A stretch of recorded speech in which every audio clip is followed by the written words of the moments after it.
Hello student, आज हम इस वीडियो में फ्यूचर प्राइसिंग के मॉडल को डिस्कस करेंगे। तो चलिए स्टार्ट करते हैं। जो मार्केट पार्टिसिपेंट्स होते हैं ना, वो अलग अलग मॉडल्स यूज़ करते हैं फ्यूचर प्राइस को डिसाइड करने के लिए, मतलब उसे कैलकुलेट करने के लिए कुछ मॉडल्स का इस्तेमाल किया जाता है। तो जो दो सबसे पॉपुलर मॉडल हैं फ्यूचर प्राइसिंग की, उसमें क्या क्या है, एक है हमारा कॉस्ट ऑफ कैरी मॉडल और दूसरा है हमारा एक्सपेक्टेंसी मॉडल।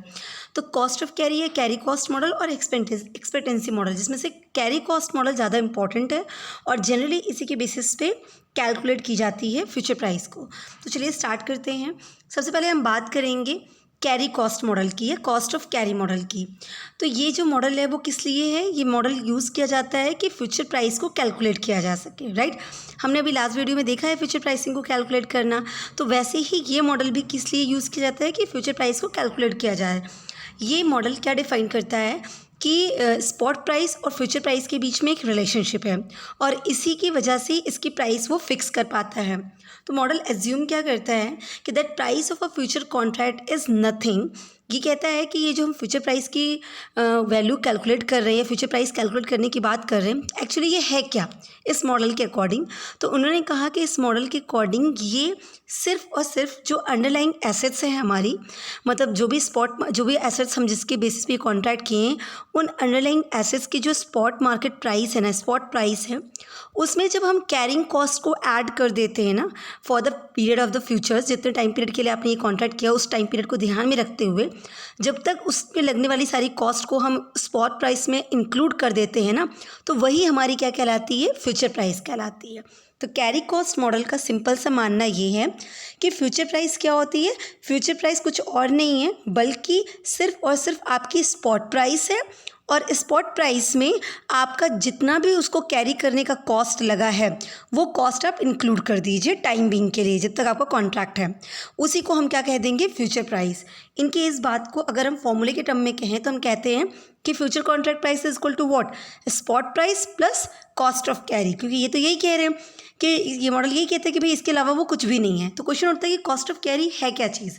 तो कॉस्ट ऑफ कैरी में क्या चीज़ें होती हैं कि देखिए, कैरी करने की कॉस्ट मतलब उसको होल्ड करने की कॉस्ट जो होती है वो हमारा कैरी कॉस्ट कहलाती है। मतलब कैसे कि जैसे अगर आप कोई एसेट्स ले रहे हैं या कोई भी फिनेंशियल एसेट्स आपके पास है, तो उसको होल्ड करने की, उसको रिटेन करके रखने के लिए या मार्केट में वो पोजीशन मेंटेन करके रखने के लिए आपको जो भी खर्चा लगता है वो सारे खर्चे क्या कहलाते हैं, कॉस्ट ऑफ कैरी कहलाते हैं या कैरी कॉस्ट कहलाते हैं। अब इस तरह के खर्चों में हम क्या क्या इंक्लूड कर लेते हैं, इस तरह के खर्चों में जैसे हमारा आ जाता है कि अगर आपका कमोडिटीज़ है तो कमोडिटीज़ को स्टोर करने की कॉस्ट हो गई, या अगर कोई फाइनेंशियल इंस्ट्रूमेंट्स है तो उसको बोरो करने की कॉस्ट या इंटरेस्ट जो पेड करते हैं उसको एक्वायर करने के लिए वो हो गई आपकी, है ना, या फिनांस कॉस्ट जैसे ये जो लोन वगैरह का इंटरेस्ट है, ये सारी चीज़ें उसकी फाइनेंसिंग कॉस्ट में आ जाती हैं। तो इस तरह के सारे खर्चों को ही हम क्या कहते हैं, कैरिंग कॉस्ट करते हैं, क्योंकि ये माना जाता है कि स्टॉक को या ये जितनी भी आपके चीज़ें हैं, अंडरलाइंग एसेट्स हैं, इनको होल्ड करके इनको रखने के लिए जो भी खर्चे आपके लग रहे हैं वही आपके क्या कहलाते हैं, कैरी कॉस्ट कहलाते हैं। एक सिंपल सी बात आप ऐसे समझिए कि अगर हम कमोडिटी की बात करते हैं, फिजिकल एसेट्स की बात करते हैं, तो आप समझ पाएंगे इस चीज़ को कि अगर हम किसी कमोडिटी में फ्यूचर मार्केट में डील करने जा रहे हैं और कमोडिटीज़ मान लीजिए हम वीट ले लिए, तो अगर वीट है हमारा तो हमने परचेज़ करने की बात करी और 1 महीने के लिए फ्यूचर कॉन्ट्रैक्ट किया है, 1 महीने के बाद उसको हमको सेल करना है, तो 1 महीने तक उस वीट को हमें होल्ड करके रखना होगा, उसको स्टोर करके रखना होगा, जिससे 1 महीने के बाद उसका एग्जीक्यूशन हो सके, फिजिकली उसका एग्जीक्यूशन हो सके, क्योंकि ये कमोडिटीज़ है, फिजिकल कमोडिटीज़ की बात कर रहे हैं। तो ऐसे सिचुएशन में उसको होल्ड करके उसको स्टोर करने की जो हमारे खर्चे आए वो हमारा क्या कहलाएगा, कैरी कॉस्ट। किसी चीज़ को अटेन करके रखने के लिए, होल्ड करके रखने के लिए, रिटेन करके रखने के लिए जो भी खर्चा लगेगा वो कैरी कॉस्ट कहलाता है आपका, राइट। इसी तरह अगर आपने लोन लेके कोई चीज़, कोई एसेट्स खरीदी थी और उस पर आप कॉन्ट्रैक्ट की बात हो रही है, उस पर फ्यूचर कॉन्ट्रैक्ट किया जा रहा है, तो उस पर जो आपकी कॉस्ट पड़ रही है, मतलब उसको इंटरेस्ट जो पे कर रहे हैं, उसको एक्वायर करने के लिए जो आपका खर्चा लगा, वो सारा का सारा आपका क्या कहलाएगा, कैरी कॉस्ट कहलाएगा। अब अगर आपको ध्यान हो तो हमने जब लास्ट वीडियो किया था जहाँ पे हमने फ्यूचर प्राइस को कैलकुलेट करना सीखा था, तो वहाँ पे हमने क्या कहा था कि फ्यूचर प्राइस और स्पॉट प्राइस में क्या होता है, डिफरेंस होता है। दोनों का डायरेक्शन सेम ज़रूर होगा पर फ्यूचर प्राइस और स्पॉट प्राइस क्या होती है, दोनों डिफरेंट होती हैं। ये चीज़ हमने वहाँ पे देख रखी थी ऑलरेडी, है ना, कि दोनों में डिफरेंस है। राइट।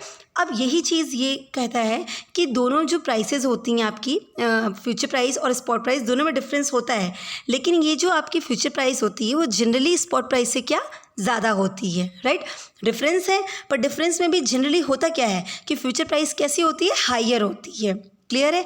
कैरी मॉडल का ये मानना है कि ये हमेशा फ्यूचर प्राइस आपकी जनरली क्या होती है, हायर होती है। अब ये हायर होने के पीछे रीज़न क्या होता है, तो उन्होंने कहा कि फ्यूचर प्राइस ज़्यादा होती क्यों है, क्योंकि वो अपने साथ बहुत सारे खर्चों को इनकॉर्पोरेट करके रखती है। अगर आपको लास्ट वीडियो का कुछ भी याद हो तो आप ध्यान देंगे कि हमने यही समझा था कि स्पॉट और फ्यूचर प्राइस में डिफरेंस होता है, और अगर आपको फ्यूचर प्राइस पानी है, फेयर वैल्यू पानी है, तो आपको कुछ नहीं करना है, स्पॉट प्राइस में जितने भी वेरिएबल्स हैं जिनकी वजह से ये डिफरेंस अराइज हुआ, उन सारे वेरिएबल्स को एक्यूमुलेट कर दीजिए, फ्यूचर प्राइस आ गई। इसका मतलब क्या निकला कि फ्यूचर प्राइस स्पॉट प्राइस से ज़्यादा होगी, पर ज़्यादा कितने से होगी, वही सारे वेरिएबल जिनको आपने स्पॉट प्राइस में एक्यूमुलेट किया होगा। Is it clear. तो वही वो कह रहा है कि यहाँ की फ्यूचर प्राइस जो ज़्यादा होती है वो क्यों होती है, क्योंकि वो अपने साथ बहुत सारे खर्चों को ले रखती है। और ये खर्चे कैसे होते हैं कि जैसे कि जो भी आपकी कमोडिटीज़ है या जो भी एसेट्स है उसको बाय करने की, उसको फिनांस करने की, मतलब इंटरेस्ट वगैरह की, या उसको स्टोर करने की, या उस पर इंश्योरेंस कराने की, ये सारे जो खर्चे होते हैं वही क्या होते हैं, आपके कॉस्ट होती है। और इन सारे खर्चों को आपकी फ्यूचर प्राइस में क्या किया जाता है, एक्यूमुलेट किया जाता है, इनकॉर्पोरेट किया जाता है। तो इसी को हम क्या कहते हैं, कॉस्ट ऑफ कैरी कहते हैं, या कैरिंग कॉस्ट कहते हैं। Is it clear. तो इस चीज़ से एक चीज़ तो क्लियर हो रही है, अगर हम इसको फॉर्मूला के फॉर्म में कहना चाहें तो हम ये कह सकते हैं कि हमको इतना पता है कि फ्यूचर प्राइस कैसी होती है, जनरली ज़्यादा होती है किससे, स्पॉट प्राइस से, जनरली, है ना, क्योंकि दोनों के बीच में डिफरेंस होता है।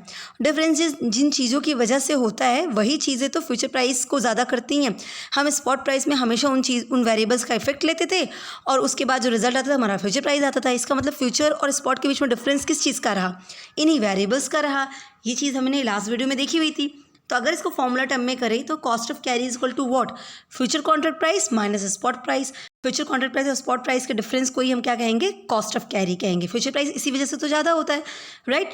इस चीज़ को अगर हमें कॉस्ट ऑफ कैरी को और किसी तरीके से लिखना चाहिए, कॉस्ट ऑफ कैरी मतलब क्या होता है, तो इस फॉर्मूले का हमारा क्या और हो सकता है कि cost of carry is equal to interest on loan, interest on margin, या फिर स्टोरेज कॉस्ट, इंश्योरेंस कॉस्ट, और उसमें से डिविडेंड इनकम, क्योंकि इनकम होती है ना वो, उसको डिडक्ट करेंगे। ये हमारा क्या कहलाएगा, कॉस्ट ऑफ कैरी कहलाएगा।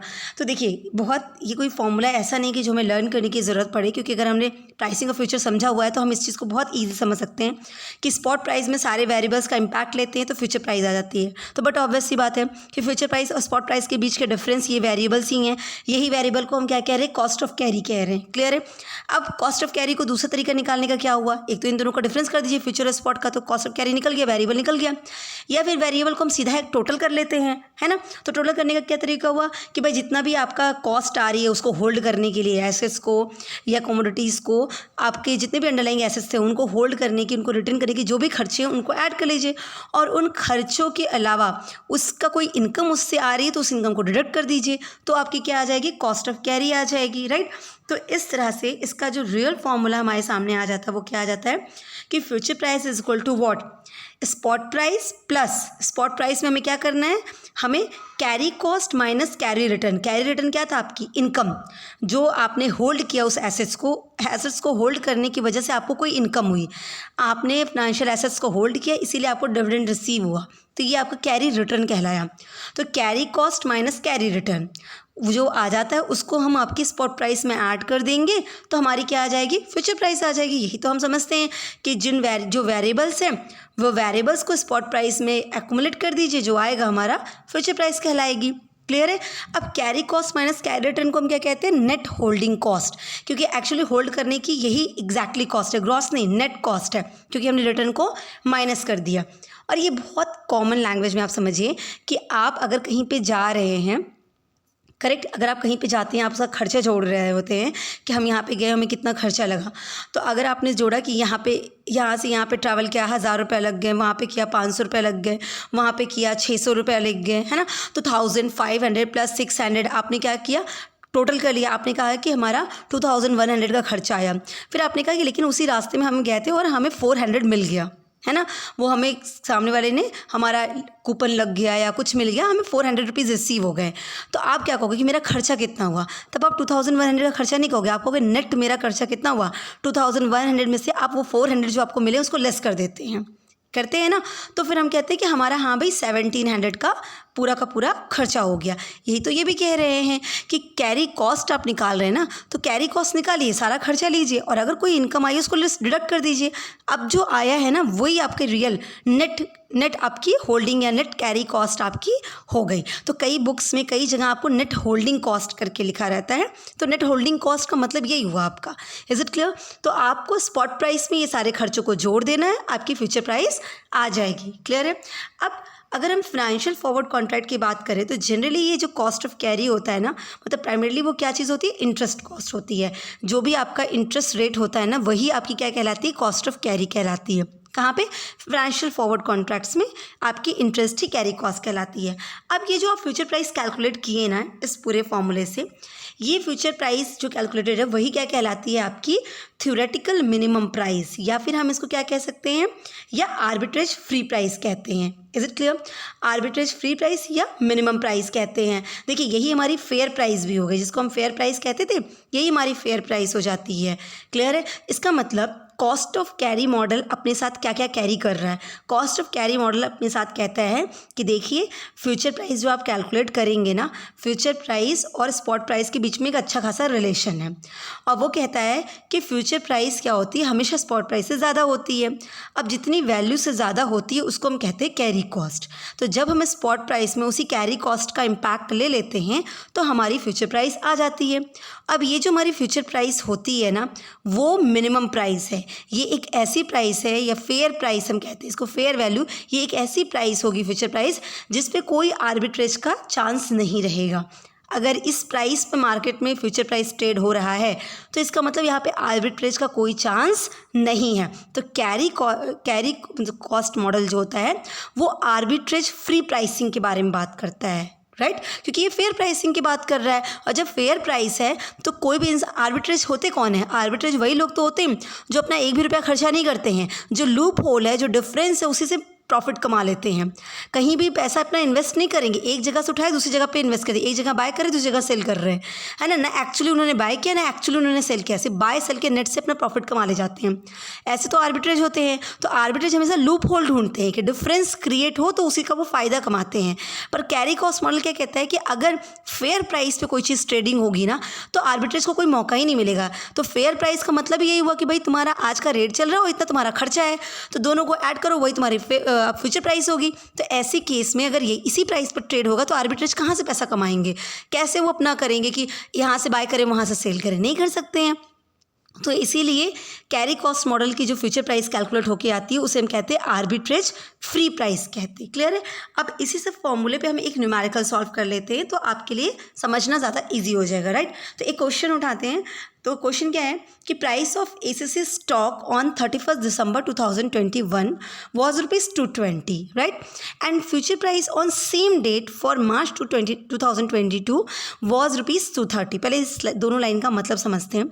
इन्होंने कहा कि एक एसीसी का स्टॉक है, उसकी जो प्राइस है 31 दिसंबर 2021 की बात हो रही है, उस दिन पे उसकी जो प्राइस चल रही है वो 220 चल रही है। तो स्पॉट प्राइस हमें पता चल गई, 220 उसकी स्पॉट प्राइस हो गई।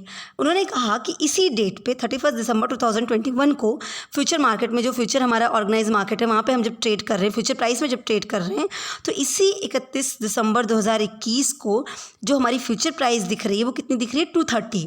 और फ्यूचर डेट क्या है? मतलब जो आपका कॉन्ट्रैक्ट का पीरियड होता है ना, एक्सपायरी डेट, वो मार्च 2022 है। क्लियर है? तो मतलब अगर हम फ्यूचर कॉन्ट्रैक्ट कर रहे हैं तो फ्यूचर प्राइस हमारी 230 दिख रही है 31 दिसंबर को, और एक महीने का हम कॉन्ट्रैक्ट कर रहे हैं, सॉरी एक महीने कह रहे 3 महीने का, जैन फैब मार्च, 31 मार्च तक की बात करते हैं हम, तो 3 मंथ्स का हम ये कॉन्ट्रैक्ट कर रहे हैं। क्लियर है? ये दो लाइन यही आपसे कह रही है। फ्यूचर प्राइस हमको मिल रही है 230, हमको स्पॉट प्राइस मिल रही है 220, राइट? हमको पता चला कि फ्यूचर कॉन्ट्रैक्ट का एक्सपायरी पीरियड कितना है, 3 मंथ, वो भी हमें यहाँ पता चल गया। फिर कह रहे हैं other features of the contract and other related information R S. तो इसके अलावा इस कॉन्ट्रैक्ट से रिलेटेड जो कुछ भी इंपॉर्टेंट बातें हैं वो सारी चीज़ें सामने दी जा रही हैं। पहली बात, टाइम ऑफ एक्सपायरेशन, 3 मंथ वो हमने देख लिया, क्योंकि आपने क्या कहा कि फ्यूचर प्राइस सेम डेट मतलब 31 दिसंबर 2021 को फ्यूचर प्राइस क्या है और कब के लिए, फॉर मार्च 2022, तो मतलब मार्च तक के लिए कॉन्ट्रैक्ट किया जाता है। तो 3 महीने का टाइम पीरियड निकल गया, वो यहाँ पे क्लियर हो गया। फिर बता रहे कि बोरोइंग रेट मतलब आपकी जो कॉस्टिंग आ रही है वो कितने की आ रही है, 15%। इंटरेस्ट कितना जा रहा है, 15% का इंटरेस्ट जा रहा है। इसके अलावा इन्होंने क्या कहा, annualise dividend on the stock, मतलब ये जो स्टॉक एसीसी का है जो 3 महीने की फ्यूचर कॉन्ट्रैक्ट में आप इंक्लूड हो रहे हैं, इंटर कर रहे हैं, उसमें आपको डिविडेंड मिलेगा। और डिविडेंड कब तक है, मतलब मार्च 2022 के अंदर ही डिविडेंड पेबल है। कितना, 25% पेबल है, क्लियर है, 25%। फिर कह रहा है face value of the stock ₹10। अब ये फेस वैल्यू ऑफ स्टॉक हमें क्यों मिला, क्योंकि हम डिविडेंड की वैल्यू कैलकुलेट कर सके। डिविडेंड के अमाउंट को निकालने के लिए हमें ये वैल्यू दे दी गई, क्लियर है। फिर कह रहा है based on the above information the future price of ACC stock on 31 December 2021 should be. देखिए क्वेश्चन आपसे क्या कह रहा है, क्योंकि क्वेश्चन में आप देख रहे हैं कि आपको फ्यूचर प्राइस भी दिख रही है, आपको स्पॉट प्राइस भी दिख रही है, तो फिर और सारी इन्फॉर्मेशन भी दिख रही है, तो ये मांग क्या रहे हैं। तो इन्होंने क्या कहा कि हमें आप फेयर प्राइस बताइए, हमें आर्बिट्रेज फ्री प्राइस बताइए। शुड बी क्या होनी चाहिए थी, एसीसी स्टॉक की फ्यूचर प्राइस 31 दिसंबर 2021 को क्या होनी चाहिए थी। 31 दिसंबर 2021 को फ्यूचर प्राइस है कितनी, 230, राइट। लेकिन वो 230 की बात नहीं कर रहे हैं, वो कह रहे हैं 31 दिसंबर 2021 को फ्यूचर प्राइस क्या होनी चाहिए थी। इसका मतलब आप कैरी कॉस्ट मॉडल अप्लाई करिए और आप इनकी फेयर वैल्यू कैलकुलेट कर लीजिए, फ्यूचर प्राइसिंग मेथड के थ्रू आप इनकी फेयर वैल्यू कैलकुलेट कर लीजिए। दोनों ही मेथड एक्चुअली वही है, स्पॉट फ्यूचर पैरिटी है, मतलब दोनों ही बात एक ही है, चाहे फ्यूचर प्राइसिंग से कैलकुलेट करेंगे या कॉस्ट ऑफ कैरी मॉडल से करेंगे, आपको आंसर सेम ही आने वाला है। मैं आपको कैलकुलेट करके भी दिखा दूंगी इन चीज़ों को, क्लियर है। तो चलिए स्टार्ट करते हैं, राइट। तो अब हमारे क्वेश्चन के अकॉर्डिंग जो इन्फॉर्मेशन हमारे पास है वो हम पहले मेंशन कर लेते हैं। तो हमारे सामने स्पॉट प्राइस कितनी है, 220 की, राइट। हमारे पास कैरी कॉस्ट मतलब बोरोइंग कॉस्ट कितने की जा रही है, तो हमारी बता रही है 15%। बोरोइंग कॉस्ट उन्होंने बताया ना 15% का है। तो अगर हम इसे कैलकुलेट करेंगे, 15% को फैक्टर्स में लिखना होता है ना। जब भी हम फॉर्मूले में लिखते हैं तो हम किस में लिखते हैं, फैक्टर्स में लिखते हैं। तो 15/100 करेंगे तो 0.15 आ गया, तो हमारा ये बोरोइंग कॉस्ट निकल के आ रही है। फिर कह रहे हैं कैरी रिटर्न, मतलब कैरी रिटर्न आपको कॉस्ट, आपका फॉर्मूला याद होगा, तो future price is equal to what, spot price उसमें प्लस करते थे carry cost minus carry return करके, राइट। तो यहाँ पे हमको कैरी रिटर्न मतलब कि क्या हमारे पास आ रहा है, that is your dividend, question में दिया गया है। क्वेश्चन में डिविडेंड जो दिया गया है वो 25% पेबल है, ठीक है। तो हम निकाल लेंगे 25% ऑफ 10, तो कितना आता है, 2.5 आएगा, ठीक। कैलकुलेशन में हम पूरा रख के देखेंगे, लेकिन वैल्यू कैसे आ रही है वो हमें पता होनी चाहिए यहाँ पे। फिर इसके बाद हमारा टाइम ऑफ एक्सपायरेशन क्या है, 3 मंथ। तो 3 मंथ को भी इन शॉर्ट अगर हम करें तो 3/12 मतलब 0.25 कर सकते हैं इसको, है ना। तो इस तरह से अगर हम लिखेंगे तो हमारे लिए सॉल्व करना ईजी हो जाएगा। तो फिर हमारा इक्वेशन आ गई, future price equal to what, spot price plus carry cost minus carry return, ठीक। तो अब हम सबकी वैल्यू पुट करना शुरू कर देंगे। तो हमारा 220 स्पॉट प्राइस हो गया, कैरी कॉस्ट हमारी कितनी है, कैरी कॉस्ट हमारी 15% है, क्लियर है। अब देखिए कैरी कॉस्ट 15% है, पर 15% तो साल भर का होता है ना, परसेंट ये रेट जो होता है ना एनुअलाइज होता है, साल भर का होता है। पर हमारा 15% लगेगा तो सिर्फ 3 ही महीने के लिए लगेगा ना। तो 3 महीने का क्या मतलब हुआ, 3 महीने का मतलब हुआ 3/12। तो या तो 15% मल्टीप्लाई बाई 3/12 करेंगे तो भी आपको आंसर आ जाएगा, और फिर उसका फैक्टर कर लीजिएगा, डिवाइड बाई 100 कर लेंगे, फैक्टर कर लेंगे, वो वैल्यू आ जाएगी। या आप इस तरह से करके लिख दीजिए कि 220 का 15% आप निकाल रहे हैं और कितने मंथ के लिए निकाल रहे हैं, 3/12 के लिए निकाल रहे हैं, तो 0.25 आप इस तरह से कर दिए, क्लियर है। क्योंकि 15% ही तो कॉस्ट आएगी आपकी, कॉस्ट 15% किसकी है, स्पॉट प्राइस की, तो इसीलिए 220 से मल्टीप्लाई हो रहा है, एक हमारा हो गया। अब माइनस क्या करेंगे, कैरी रिटर्न। तो कैरी रिटर्न हमको पता 2.5 है, 2.5 है, फिर भी हम यहाँ लिख दे रहे हैं कि 10 मल्टीप्लाई बाई 0.25, 0.25 क्या 25% पेबल था, तो ये वो हो गया 25%, क्लियर है। अब इसको हम सॉल्व करते जाएंगे, तो 220 प्लस 220 मल्टीप्लाई बाई 0.0375, आप 15% को 3/12 करके निकालेंगे, ठीक है। आपका रेट आ जाएगा, राइट, 3.75 आएगा। अब 3.75 को आप फैक्टर में कन्वर्ट करेंगे तो 3.75 डिवाइड बाई 100 करेंगे तो आंसर आपका आ जाएगा 0.0375, क्लियर है। तो एक तो सीधा सीधा वैसे कर लीजिए या ऐसे आप करके लिख लीजिए, जैसे आपको समझ में आए। मतलब ये है कि भाई रेट आपका साल भर का है, आपको उतने टाइम पीरियड का बस निकालना है, क्योंकि टाइम पीरियड यहाँ मैटर करता है, क्लियर है। अब ये जो आपका रेट आया 0.0375 आपका आया, ये कितने का आया, कितने का, ये कॉस्ट कितने पे पड़ेगी, कॉस्ट का तो अमाउंट होगा ना, रेट थोड़ी ना, रेट तो हो गया, तो 220 आपका स्पॉट प्राइस इसी पे निकालेंगे, इसीलिए 220 से मल्टीप्लाई किया गया है। क्लियर, तो कॉस्ट एक्जैक्टली हमें निकल के आ जाएगी। फिर हम यहाँ पे कर दिए, इसको सॉल्व कर लेंगे। 220 प्लस 8.25 आया हमारा, कैरी कॉस्ट हमारी 8.25 की आई, माइनस हमको रिटर्न मिल गया 2.5। ठीक है, इस पूरे जो आपका इंस्ट्रूमेंट था एसीसी का स्टॉक प्राइस, उसको होल्ड करके रखने की, मतलब होल्ड करके रखना इन द सेंस कि उसके लिए जो हमको इंटरेस्ट पे करना पड़ रहा है, उस हिसाब से हमारा खर्चा आया 8.25 का, और 2.5 का हमको डिविडेंड मिल जा रहा है। तो एक्चुअली हमारा जो खर्चा गया वो कितने का गया, 5.75 का। तो हमने क्या पढ़ा है कि भाई स्पॉट प्राइस में कैरी कॉस्ट को इंक्लूड कर दीजिए, काम खत्म है आपका। Net holding cost, net carry cost को इंक्लूड कर दीजिए। तो कॉस्ट स्पॉट प्राइस 220 थी, उसमें हमने नेट कैरी कॉस्ट को इंक्लूड कर दिया 5.75। अब देखिए 220 प्लस 8.25 माइनस 2.5, तो बिल्कुल फॉर्मूले पे आ गया। 8.25 कैरी कॉस्ट हो गई, 2.5 कैरी रिटर्न हो गया, सेम फॉर्मूले पे पुट हो गया आपका। तो 220 प्लस 5.75 हमारा आंसर कितना आ गया, 225.75। ये हमारी क्या है, ये हमारी फ्यूचर प्राइस है। Is it clear. तो यहाँ पे देखिए उन्होंने क्या क्वेश्चन हमसे किया था, हमसे क्वेश्चन किया था कि भाई 31 दिसंबर 2021 को जो फ्यूचर प्राइस डिसाइड की गई वो 230 डिसाइड की गई है। क्लियर है। तो हमसे पूछा था कि आप बताइए कि 31 दिसंबर 2021 को प्राइस होनी क्या चाहिए थी, फ्यूचर प्राइस होनी कितनी चाहिए थी। तो हमने कैलकुलेट कर लिया और हमारे हिसाब से होनी कितनी चाहिए थी, 225.75 होनी चाहिए। इसका मतलब आप ये समझिए कि लूप होल है, प्रीमियम पे हो रहा है, जितना होना चाहिए फेयर प्राइस जितना होना चाहिए तो उससे ज़्यादा पे ट्रेड हो रही है, फ्यूचर प्राइस उससे ज़्यादा है, एक्सपेंसिव है। एक्सपेंसिव है इसका मतलब क्या है कि प्रीमियम पे हो रही है ना। तो हम इसको कैसे कहेंगे कि यहाँ पे आर्बिट्रेज फ्री प्राइस जो है हमारी 225.75 होनी चाहिए थी, लेकिन हमारी फ्यूचर प्राइस मार्केट में है कितनी, 230 है। इसका मतलब क्या हुआ कि यहाँ पे आर्बिट्रेज है, यहाँ पे आर्बिट्रेज आराम से हो पाएगा और वो अपना फ़ायदा यहाँ पे गेन करेंगे। अब मैंने आपसे कहा कि यही कॉस्ट ऑफ कैरी मॉडल है।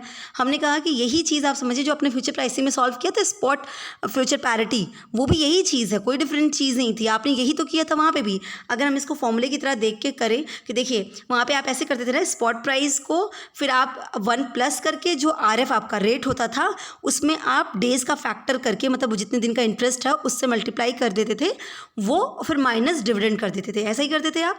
तो देखिए यहाँ पर हम वही कर रहे हैं, 1 प्लस 0.15 मल्टीप्लाई बाई 0.25 वही तो है आपका 3 महीने वाला, करेक्ट। तो अब यहाँ पे हमारा कैसे आ जाएगा, 220 मल्टीप्लाई बाई 1.0375, हमारा आंसर कितना आ गया 228.25। अब इसमें से डिविडेंड वाला लेस कर देना, माइनस 2.5, हमारा आंसर आ जाएगा 225.75, सेम आंसर आया। तो ये वो जो आप फ्यूचर प्राइसिंग में मेथड देखे ना, वो वही है, कॉस्ट ऑफ कैरी मॉडल ही आपका जाता है। क्लियर है। पर उसको फ्यूचर प्राइसिंग के नाम से कह देते हैं और आपके सिलेबस में भी ऐसे अलग अलग करके दिखा दिया, उसको हम फ्यूचर प्राइसिंग कहते हैं और इसको कॉस्ट ऑफ कैरी मॉडल के बेसिस पे कहते हैं। पर एक्चुअली दोनों ही इक्वलिटी की बात करते हैं, दोनों फेयर प्राइस की बात कहते हैं कि जहाँ पे जो होना चाहिए, जो रियलिटी है। क्लियर है। अब इसी के साथ एक चीज़ आप और याद रखिएगा, हमारा जो फ्यूचर मार्केट होता है या जो स्टॉक मार्केट होता है ना, वहाँ पे कोई चीज़, वहाँ पे जो ये वेरिएशन आती है ना, जो प्राइसेस होती है ना, ये प्राइसेस सेकंड में वेरी करती हैं। स्टॉक मार्केट आप उठा के देखिए, आपको दिखेगा कि प्राइसेस सेकंड में वेरी होती हैं। तो ये जो हमारा इंटरेस्ट वगैरह है, इसकी कंपाउंडिंग हमें कंटिन्यूअस बेसिस पे करनी होती है। हम क्वार्टरली मंथली कंपाउंडिंग नहीं कर सकते, हमको ये भी नहीं कि डेली बेसिस पे, वो कंटिन्यूअस कंपाउंडिंग होती रहती है। जब ऐसा सिचुएशन होता है तो उसके लिए जो फॉर्मूला हमारा बन जाता है वो क्या बन जाता है, F इज इक्वल टू, मतलब future price is equal to spot rate E to the power RT, right.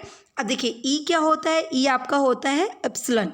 अब एप्सिलॉन क्या होता है, वो मैथमेटिकल है, आपका मैथमेटिकल ग्रीक वर्ड से आया हुआ, उसी को E से डिनोट करते हैं। इसकी एक कांस्टेंट वैल्यू होती है, तो E मतलब एक कांस्टेंट वैल्यू जो डिनोट किया जाता है।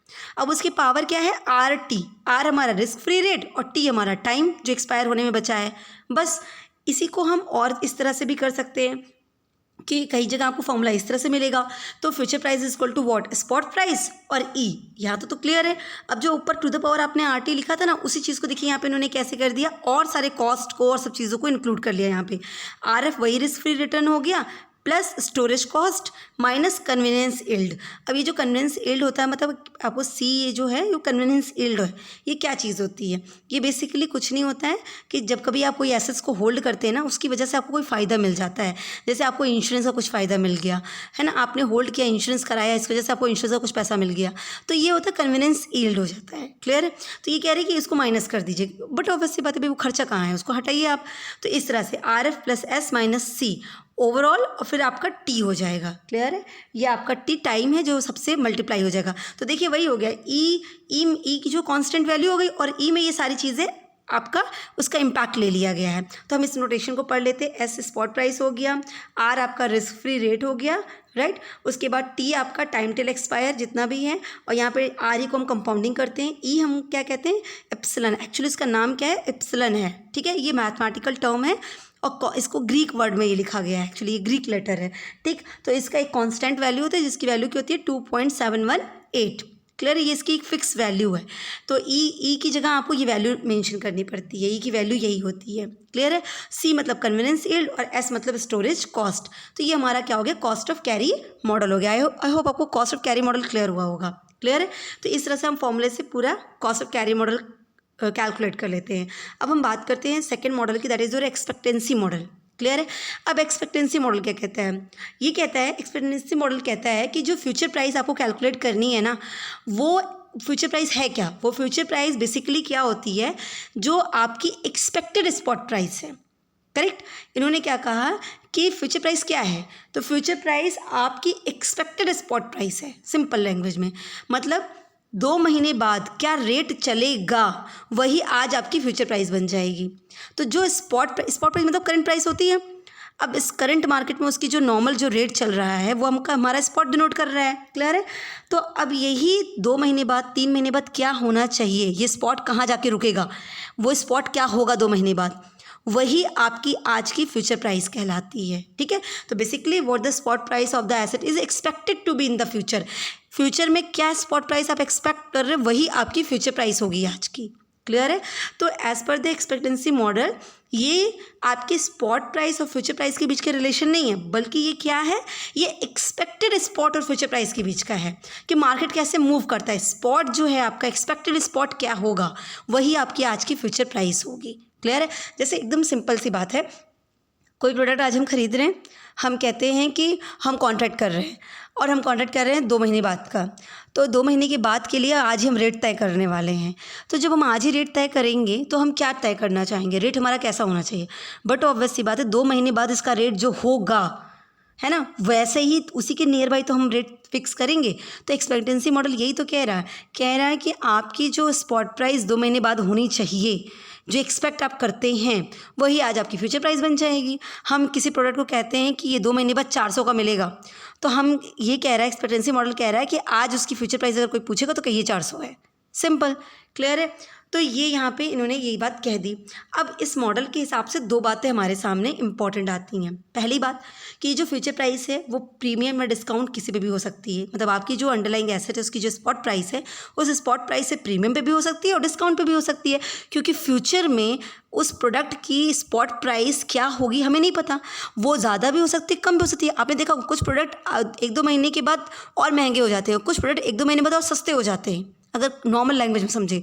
तो इसी तरह से ये फ्यूचर प्राइस भी अगर हम इस बेसिस पर डिपेंड कर रही है कि एक फ्यूचर में इसका एक्सपेक्टेड प्राइस क्या होगा स्पॉट, तो बट ऑब्वियसली बात वो प्राइस प्रीमियम पे भी हो सकती है और डिस्काउंट पे भी हो सकती है, वो ज़्यादा भी हो सकती है और कम भी हो सकती है ये। और दूसरा ये मॉडल क्या कहता है कि ये जो फ्यूचर प्राइस होती है ना, बेसिकली जितने भी मार्केट के पार्टिसिपेंट्स हैं ना उनको एक इंडिकेशन देती है कि मार्केट किस साइड मूव कर रहा है, क्योंकि मार्केट के मूवमेंट जो होता है ना वही तो आपका स्पॉट प्राइस होता है।